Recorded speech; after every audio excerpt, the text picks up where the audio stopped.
கிராமத்து முறையில அட்டகாசமான ஒரு பிரியாணி. அது சூப்பரா.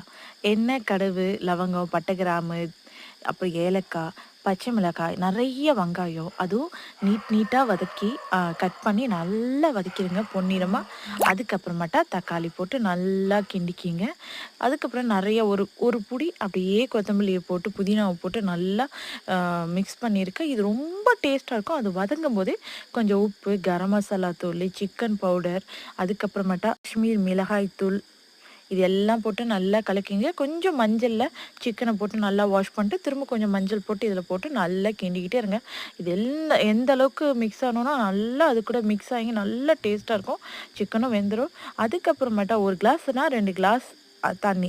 ஸோ நான் நெறைய எடுத்துருக்கேன் அரிசி. அதுக்கேத்த மாரி தண்ணி வச்சு, அரிசிய போட்டுட்டு அப்படியே தம் கட்டிட்டு, அ இந்த அளவுக்கு வந்தோனே கறிவேப்பில போட்டு புதினா தம் கட்டி இறக்குனா செம்ம சூப்பரா இருக்கும். மறக்காம சப்ஸ்கிரைப்